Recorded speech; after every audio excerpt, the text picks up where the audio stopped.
Olá, amigos, amigas, alunos, alunas.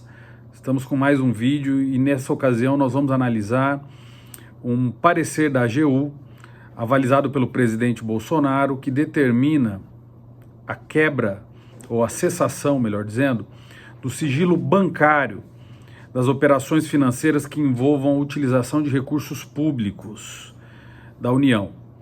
É um parecer vinculante da Advocacia Geral da União, destinado às instituições financeiras da União, Caixa Econômica Federal, BNDES, em que essas instituições financeiras ficam obrigadas a submeter todos os dados envolvendo operações bancárias e transposição de recursos públicos para entes políticos, entes governamentais, empréstimos e contratos públicos formulados com essas instituições financeiras vão ficar expostos à Polícia Federal, ao Tribunal de Contas, à Comissão de Valores Mobiliários, ao próprio Banco Central e a todas as autarquias que exercem poder investigatório.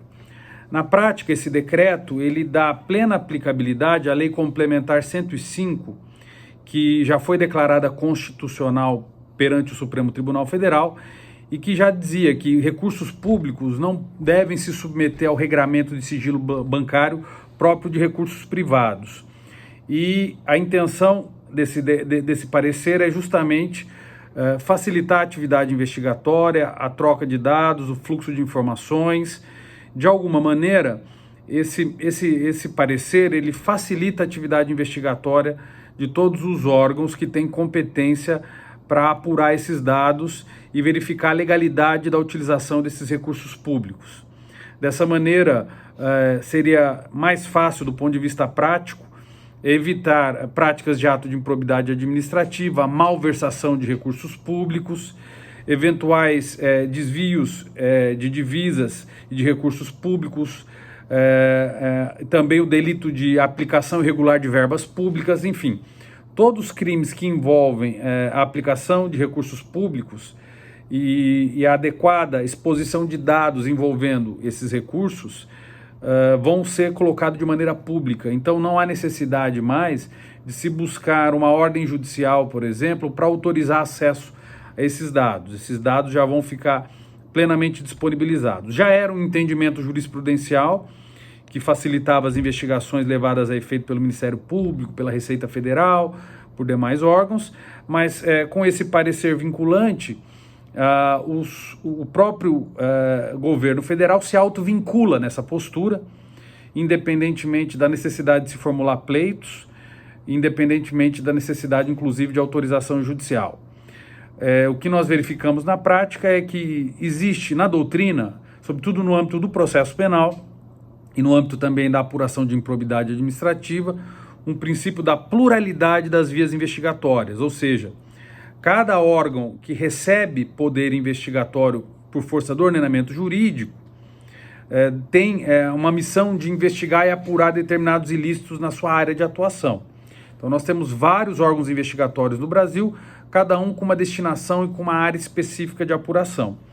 Com esse parecer, na prática, esse princípio da pluralidade ele se intensifica, por quê? Porque haverá possibilidade, inclusive, de cruzamento de dados entre órgãos que têm poder investigatório. Então, a Polícia Federal, o Ministério Público, a Receita Federal, o Banco Central, a Comissão de Valores Mobiliários, todos esses órgãos, o CAD, Conselho Administrativo de Defesa Econômica, vão poder, na prática, trocar dados e, de alguma forma, esclarecer e apurar fatos. Esse princípio da pluralidade das vias investigatórias é um desdobramento até do próprio princípio democrático, porque nós não podemos monopolizar a apuração de informações e dados para um órgão ou apenas alguns órgãos de Estado. E com essa possibilidade de se dar transparência e franco acesso a essas informações, isso de alguma maneira privilegia o princípio democrático e dá um viés e um aspecto republicano para esse fluxo de recursos públicos. É interessante que também pode surgir uma polêmica no que diz respeito ao sigilo bancário envolvendo agentes particulares, agentes que atuam na iniciativa privada e que de alguma maneira podem estabelecer alguma relação com o Estado e com órgãos públicos, como, por exemplo, uma empresa privada que venceu eventualmente uma licitação e vai receber recursos públicos a título de remuneração.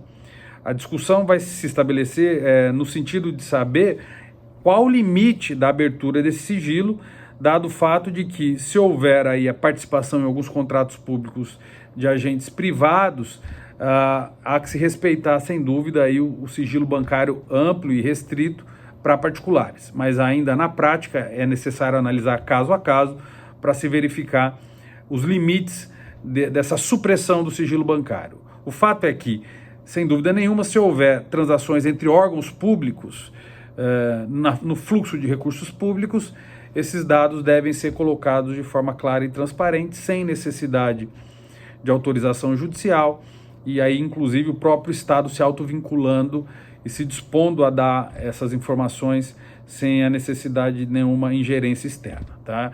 Essa é mais uma informação importante que gostaria de tratar com todos aqui que estão participando do canal, dados os desdobramentos jurídicos importantes. Então eu agradeço a participação e reitero, participem do nosso canal, curtam e se inscrevam. Obrigado.